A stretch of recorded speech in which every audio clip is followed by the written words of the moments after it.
Well, take a look at it. I mean, it's beautiful. We actually went there, and we just kind of discovered it and fell in love with it.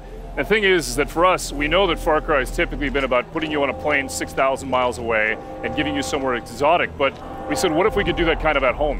What if we could let you explore the things that you already know and that feel a little bit twisted and interesting? How do you do it?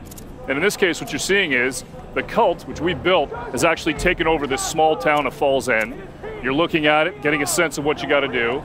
And then what we wanted to do is give you the tools, the weapons, and the people to be able to build this resistance and then fight back. Awesome. So I actually have community questions, Sid. Can you believe it? Dan, get ready. All right, I'm ready. You already know what these are. Oversoul Gaming wanted to know, this is the first Far Cry game I'm really interested in. Will it be newcomer friendly? Is it more focused on action or stealth? It's a great question. I think that from the standpoint of it being newcomer friendly, for sure, right? We definitely want to be able to make it so that if you played a Far Cry before, you're going to be able to pick this up and go, okay, I get, oh, that's different. Wait a minute, this surprise. But if you've never played a Far Cry before, it's a great opportunity for you to pick it up and to be able to experience it for the first time, because we're building a story that you author, right? Gone are the days of the linear story. What we want to be able to make it is that you can go in any direction, meet any character, and be able to imbibe in the action bubbles that you want to do. So for sure, it's completely friendly. Good. Well, he asked a good question then. That's great. Go ahead. What's your next one? Philippe wants to know, is the wingsuit back? Missed it a lot in Primal. I don't even know if I'm allowed. Primal is. Wait, you're just like sew together a bunch of fur skins for like just It's not like we didn't talk about it, but the explosion was that I don't honestly know if I'm allowed to talk about the wingsuit. You know what? Fuck it. Yes, it's back. Okay. And what's cool about it is that we didn't just put in the wingsuit, we actually built a character that's this legendary stuntman that's from Montana, our character. Awesome. And when you do a lot of this stuff with the wingsuit and other things that you do that are stunts in the world, you're actually paying homage to him, and you can unlock stuff based off of his personality from like the 1960s and the 1970s. That was a PlayStation Live from me.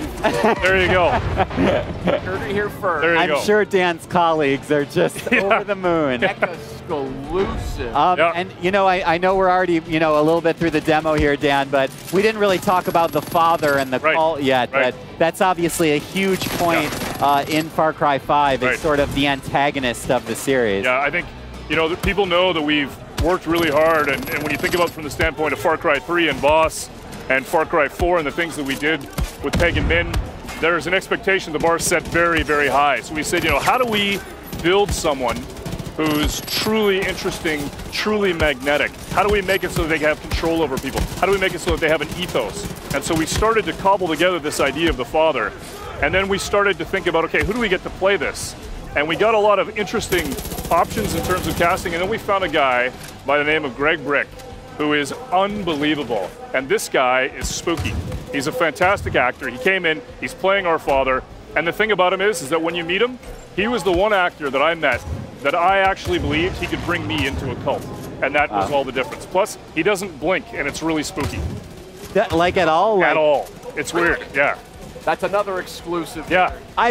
Wait, really though? Does he have like eye drops that he's No, he's just intense. He's okay.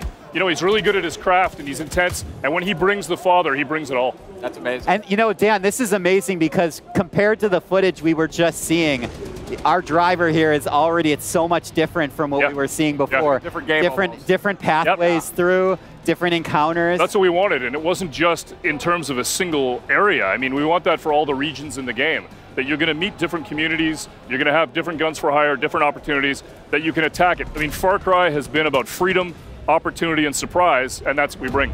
And these partners, these co-op partners are available for co-op play as well, right? Well, what we do is we wanted to be able to make it that we had 3 basic systems for this. You have guns for hire, so you've got people like Nick, people like Grace. Got it. You've got fangs for hire, people or animals like Boomer, and other people, animals. Other animals that I can't talk about, but I desperately want to. And then you also have co-op, and you've got friends for hire. And we make it part of this big system so that when you go out into the for hire system and go out in the world, the anecdote factory pushes back. Awesome. I mean, I heard we're almost out of time, Sid. To other animals, I mean, could it be a moose? Could it be something? I'm just kidding. I'm just kidding. There's no time for moose. All right, I'll be quiet. Dan, it's always a pleasure to see you. Cheers, Thank you guys. so Thanks much for coming on.